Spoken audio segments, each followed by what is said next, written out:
Hello everyone, my name is Walt. I am the head of Public Services at Fraser Memorial Library. In this video tutorial, we will be discussing types of information sources.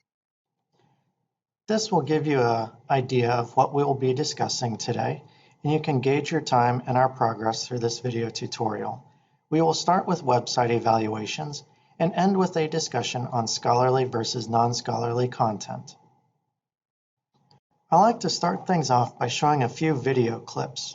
I won't play the whole thing, just to get a part of this. Charlie Sheen, born September 3, 1965, is half man, half cocaine. List of serial killers by number of victims. This list is incomplete. You can help by expanding it.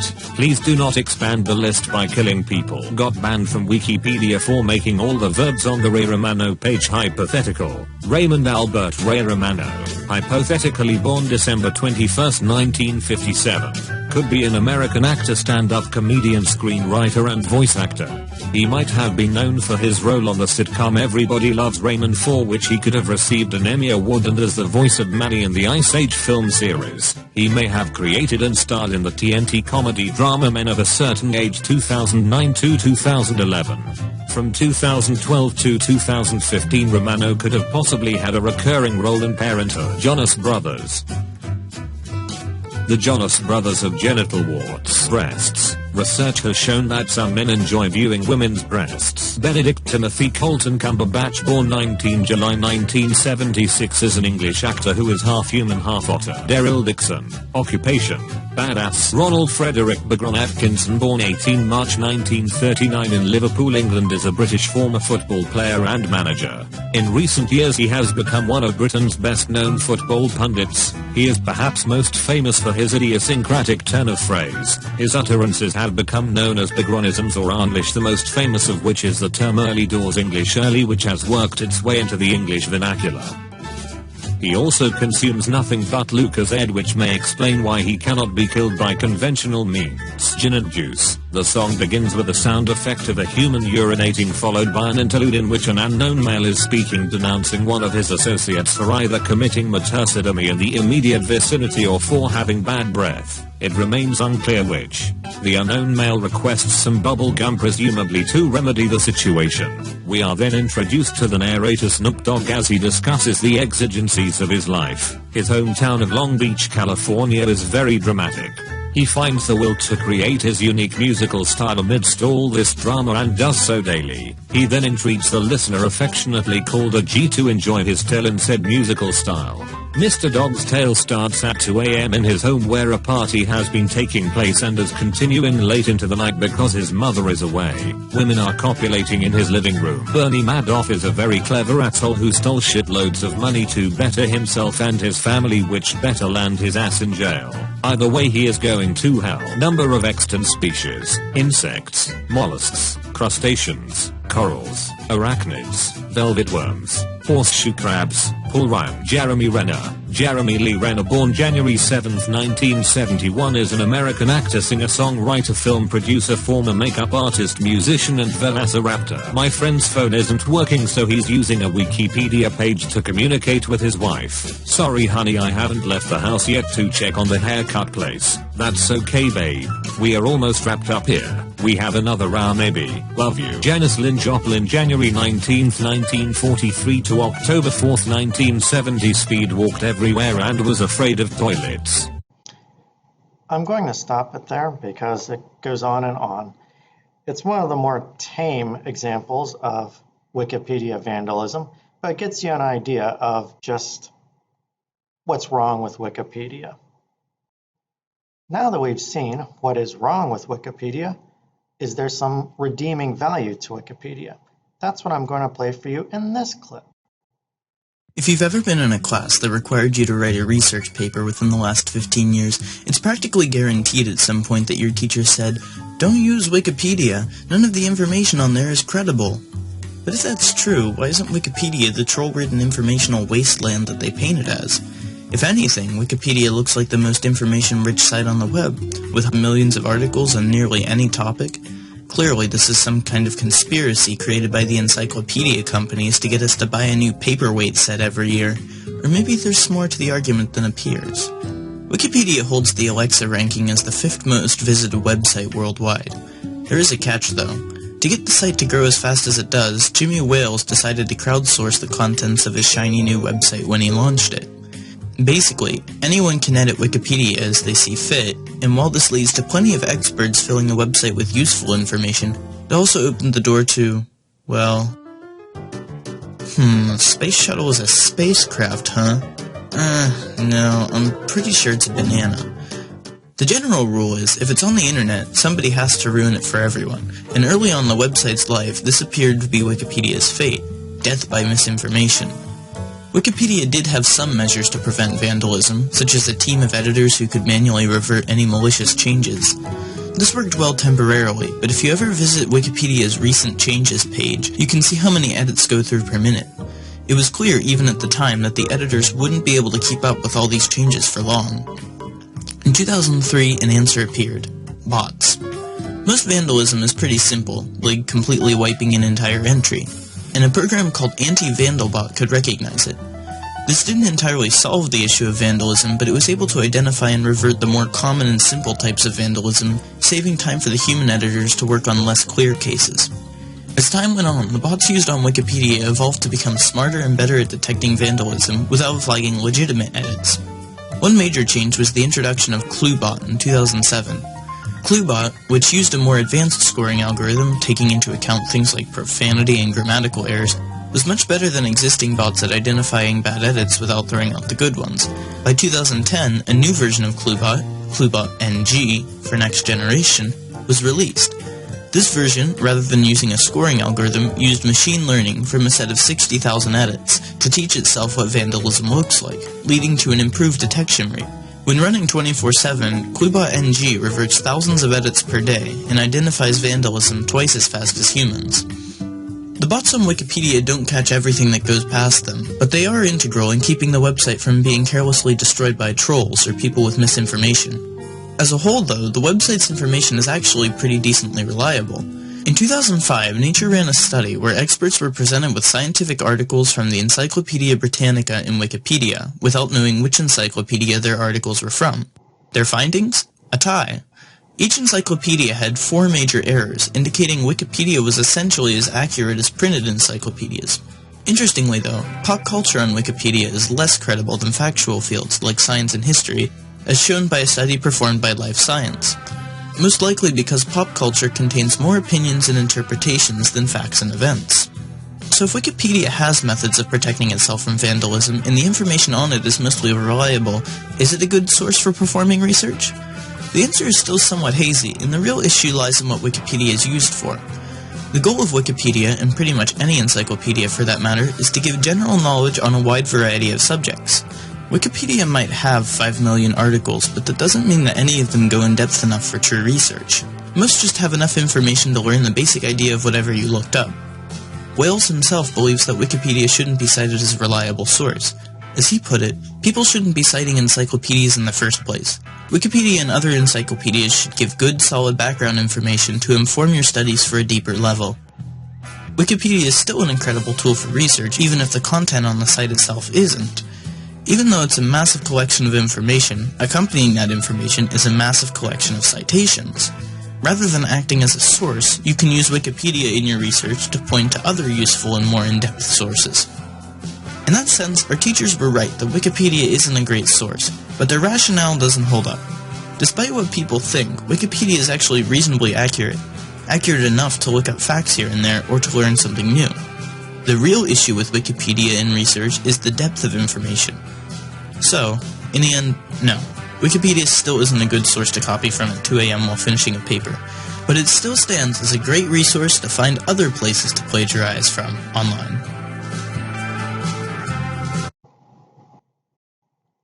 So now that you know the strengths and weaknesses of Wikipedia, what about the rest of the material that's out there on the web? There are many tools or mnemonic devices to help you recognize and evaluate good websites. The one that I'm using in this demonstration is called CAPOW, C-A-P-O-W.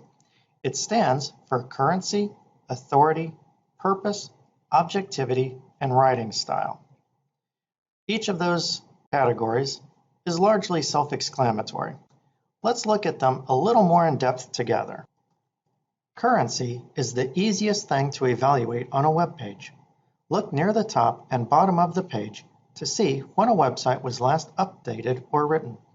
Currency is important because expert opinions and conventional wisdom frequently change. This is an undated book review of James Frey's A Million Little Pieces. The book review is from a reputable website, Publishers Weekly. However, this page has no publication date.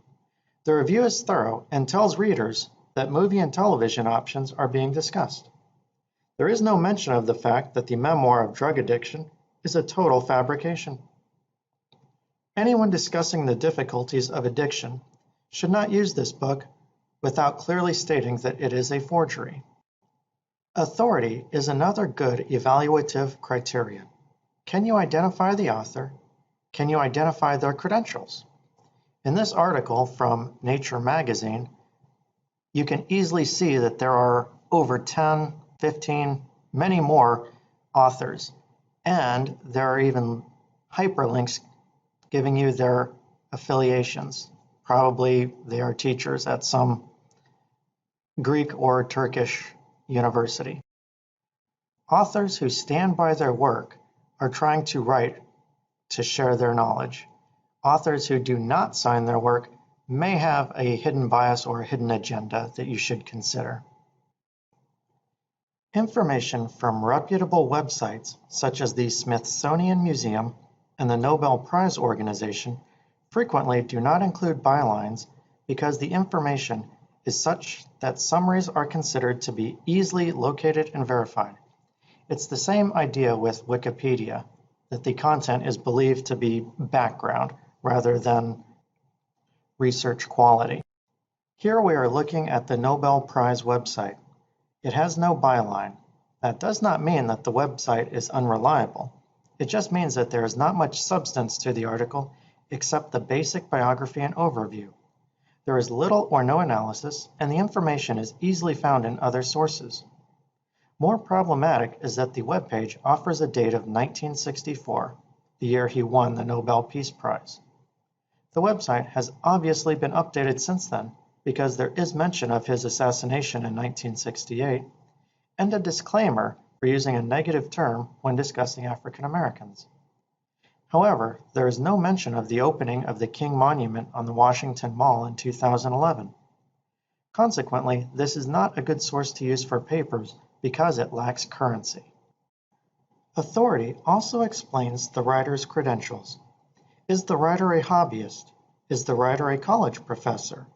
Just because the author is a hobbyist does not mean that their information should be dismissed. One of the world's top experts on Romanov art and history is a hobbyist. He is also a somewhat controversial figure who has been involved in several lawsuits by him and against him. Nevertheless, his website is the best source on the subject, and it offers the largest free collection of primary sources online on that topic. A quick Google search will show that there are many people who do not like Bob Acheson, the creator of this website. However, the website is beautiful, well organized, and frequently updated. The sources themselves are available to everyone. Although he has no formal professional degrees confirming authority in art history or Russian art, he clearly is an expert and his website is exceptional. One last thought on authority. When evaluating a website, look for a means to contact the author. Reputable authors, even hobbyists, want to communicate with people with similar interests. People who do not offer a means of contact on their websites are probably accustomed to controversy and conflict. Let us look for a spot on Alexander Palace Time Machine to contact Bob Acheson. Here at the very bottom of the page, you can see a copyright statement and a means to contact the website developers, not Acheson. This is usually a very big red flag. Nowhere on this impressive website can you find a link to contact Acheson directly. You may be wondering what is so controversial about Romanov art. It is hard to say, but experts and hobbyists usually do not attack each other without cause. To further demonstrate the risks of visiting a website that has no means to contact the author, I offer you the website martinlutherking.org. It is no longer live on the web, so I have only this image from several years back. You can probably see some problems with this website very quickly. You may be surprised to know that it frequently came up high on the lists of Google hits when searching for Dr. King. This is because it was the largest online free repository for Dr. King's speeches, papers, and videos. Like alexanderpalace.org, the sources are legitimate. However, buried among the primary sources were essays and flyers attacking African American culture. Unsuspecting K-12 students, probably university students as well, fell for this website every year. If you are considering a website's authority, you will quickly find out that you cannot contact the authors or even see a byline on an essay that looks so similar to many of the legitimate primary sources. The clue again is at the bottom of the page. The website is hosted by Stormfront, the American Nazi Party. The third letter in KAPOW is P for purpose. Purpose is a little more difficult to determine. You can frequently determine purpose in an About Us page. This is useful when looking at science, history, and social science websites. Keep in mind that all websites have a little bias because the author chooses what information to present and what information to exclude.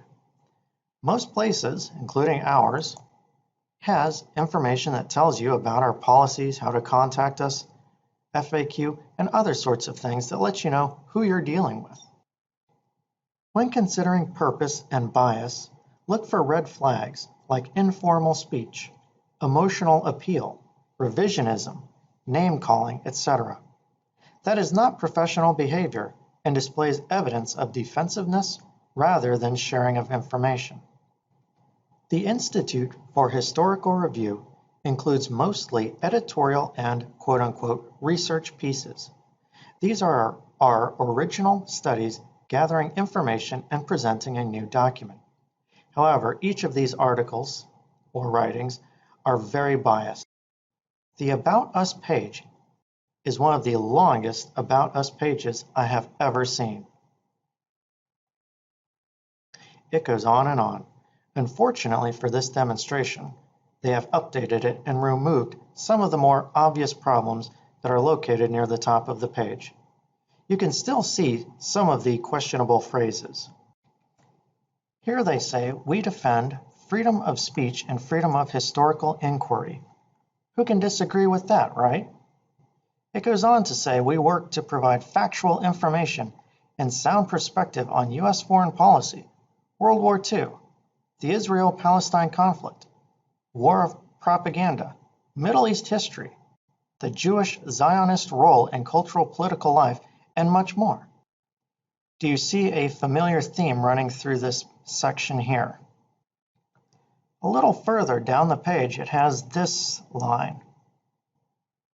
"The IHR operates as an entity of Legion for the Survival of Freedom." What does that mean? What is the Legion for the Survival of Freedom? Freedom is an emotionally charged word. Everybody likes freedom, but it's hard to describe what is freedom. And normally, you wouldn't have to define freedom in a reputable website. Continuing further down the IHR's lengthy About Us page, you will find a large subsection entitled Target of Bigotry. The fact that they have to go to such lengths to defend themselves speaks volumes about their bias. The reality is, the IHR is an anti-Jewish website devoted to minimizing Judaism throughout history. This is more commonly called revisionism. However, revisionism can be defensible if based on the sources. The fact that the IHR is so popularly attacked strongly suggests that even tolerant academics cannot accept the IHR as real research. It was not so long ago that a website with a .com suffix implied commerce, and a .edu suffix implied education. That is not the case today with so many commercial websites hosting informational web pages, and some educational websites are clearly commercial and even referred to as being predatory. The University of Phoenix has a .edu suffix, but their primary motivation is profit. Although not classified as a predatory college, the fact that ownership is through the stock market reveals the purpose of this university. Objectivity is a difficult criteria to assess. Once again, consider whether there is formal speech, informal speech, name-calling, defensiveness, exaggeration, anger, and emotion. These are all signs of bias. Bias is not necessarily bad as long as you can recognize it and include the source's bias in your analysis. Writers with bias may have considerable talent and a good grasp of the issues. Consider the different positions of Democrats and Republicans on tax reform. Both have validity in their arguments to support their positions, but writers and supporters of both positions are going to be very biased. They'll tend to exaggerate their information, they'll tend to be name-calling, and there's quite a bit of emotional appeal in both writings. The issue of bias usually arises in controversial topics. If you feel strongly about one side of a controversial issue, maybe you should consider researching a topic that is more neutral. The result will be more professional. In this case, I'm looking at a website for the TV show Ancient Aliens on the History Channel. Is there controversy on Ancient Aliens? The television show might be fun to watch, but there are very few, if any, serious academics and scholarly articles that actually propose that ancient aliens visited planet Earth. The last letter of Kapow is W for writing. Writing goes beyond spelling and grammar. Look at criteria such as the website structure and organization. Is it easily organized? Are there too many links? Do illustrations help or hinder the website? Authoritative websites will have a professional look and feel to them. They have paid professionals managing, organizing, and editing content. Less reliable websites will have a more amateurish style, more advertising, and less professionalism. Rick Porrello's AmericanMafia.com used to be the place to go for information on the American mob. The website might not be active anymore. I couldn't bring it up when I was preparing for this presentation. The website, at the last time I could see it, looks cluttered with broken links, goofy advertising, and terrible page layout. The website went from learn about the mob to buy, shop, shop, shop. It is unfortunate. To recap, look for when a website was last updated. That's usually one of the easiest things to look for. Next, look for the author and try to identify their credentials. Also consider whether or not you have a direct link to contact them. Third, look at the organization and layout of the website. Does it look professional or does it look odd? Next, look for signs of bias, the informal communication, the name-calling, the defensiveness, or the victimhood. Last, consider the overall appearance of the website.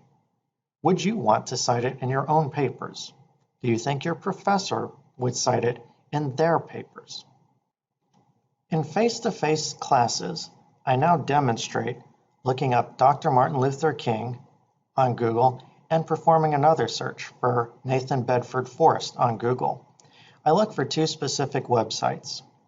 First off, with Dr. King, you've already seen the website nobelprize.org that lacks both currency and an author byline. Now, on Nathan Bedford Forrest, I picked an article from Slate. Slate is a very liberal-leaning publication that has quite a few readers online, so it's popular in Google searching. In this case, they're criticizing Tennessee celebrating Nathan Bedford Forrest Day. Right off the bat, you see this image, and you probably have a pretty good idea that they do not take a favorable view towards Nathan Bedford Forrest. That is quite possibly the scariest image of him available online. As it goes through, it uses emotional language. While accurate, it still is a good indication of its bias. Also, all of the underlines, which appear to be hyperlinks, distract from the actual reading. You'll notice all this advertising too, which does not help lend credence as a reputable website. And it just keeps going on and on. It's a substantial article, but you should automatically see that there are significant problems with this source. Now let us consider primary versus secondary sources. Primary sources are first-hand, direct from the source information. These can range from a work of art to a diary or letter written by a particular person during a particular time period. Secondary sources describe, discuss, summarize, or analyze primary sources. Scholarly journal articles and scholarly books are almost always secondary sources. For literature, the works by an author are considered primary, and criticism of the works are considered secondary. For the sciences, the output from the original research on the issue, the article or survey conducted, is the primary source, while any analysis or summaries of research done by authors is a secondary source. For history, letters, diaries, and contemporary accounts are primary sources. Almost anything written after the event is a secondary source. A possible exception to this can be found in interviews in newspapers and magazines. Consider stories that discuss the end of World War II or a particular battle in World War II. Many articles and writings will be written by people who were never part of the events, but some will conduct interviews or obtain other information from direct sources, whether it is a trial record from the Nuremberg trials or an interview with a POW or veteran. In that case, that gray area might make a secondary source, something that is normally a secondary source, into a primary source. There is also something called tertiary sources. These are quick reference works, things like general encyclopedias, subject-specific encyclopedias, dictionaries, etc. A bibliography is a list of writings relating to a particular subject, period, or author. An annotated bibliography will have a description or critical notes accompanying each entry. This is an example of a bibliography in the McNeese Library collections. It is the Frankenstein catalog that describes many different adaptations and versions of the Frankenstein story. On the right, you can see a random sample from inside the book, Dr. Colin's Monster, a National Lampoon magazine that borders on risque and pornographic in its content. It is a unique interpretation of the Frankenstein genre. This is the sort of thing that you will find in a bibliography. Most of you have seen an index in some form. Sometimes they are the size of a normal book, with just a list of writings arranged in alphabetical order.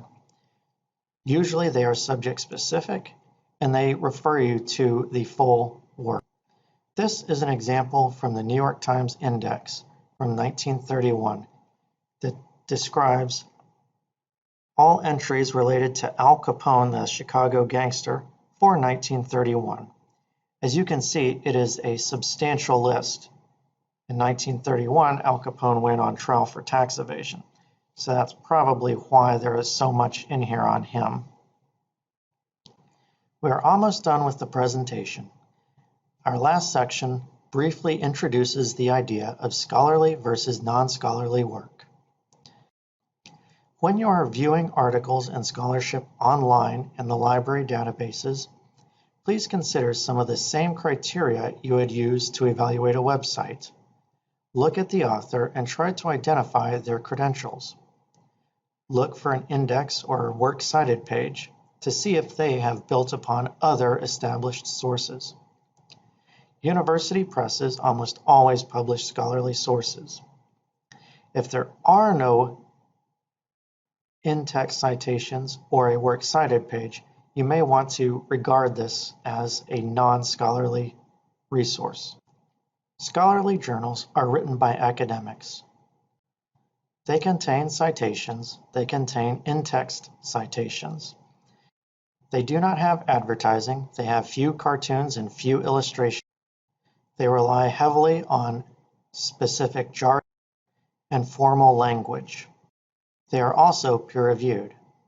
If you find a cartoon in a scholarly publication, it probably is not scholarly, or it's something about language arts.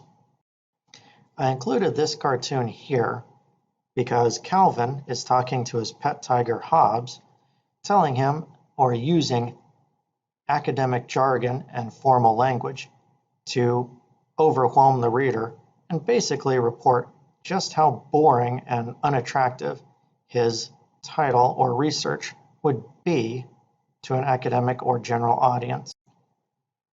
For instance, if the title of the piece you are reading is called The Dynamics of Interbeing and Monological Imperatives in Dick and Jane, a study in psychic transrelational gender modes, you are definitely reading a scholarly, peer-reviewed item. What makes a scholarly article scholarly? Well, the peer review process is what makes it scholarly. Articles, which are usually written by experts in the field, college professors, some doctors, some lawyers, but experts, submit the article or manuscript to an editor for publication. The editor then sends that journal or manuscript to other experts in the field for review.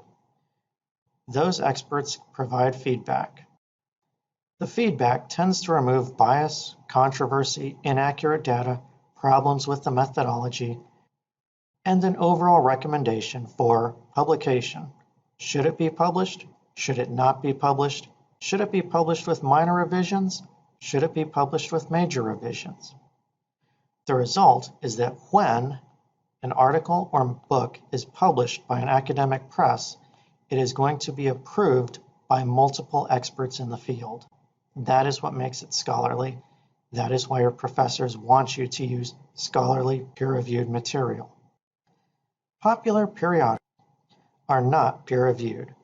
They usually include some basic fact-checking and verification. The writing is done by journalists and staff writers. They rarely use citations. They rarely refer you to other works or other sources. Their motivation is profit. They will include a mass general readership style. They will include cartoons, advertising, pictures, and an informal speech or communication style that appeals to a mass audience, not just experts in the field. What about Time or Newsweek? These are considered popular periodicals. The articles are shorter and intended for a general audience.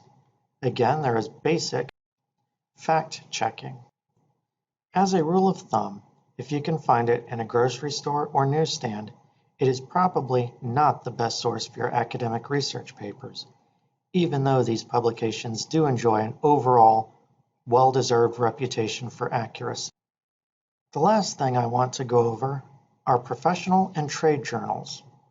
These are usually subject-specific, such as Archaeology Magazine, Biblical Archaeology Magazine, or Library Journal Magazine. Like most of the others we've just looked at, these are designed for profit. They frequently will include a handful of citations referring you to scholarly works. Some do, some do not. These magazines themselves are not peer-reviewed, but they are usually based on actual scholarly materials. They adapt the material to make them more appealing to a larger general audience. And that concludes this video tutorial. Thank you for following me, and if you have any questions, please feel free to reach out to me. Thank you, and good luck with your research.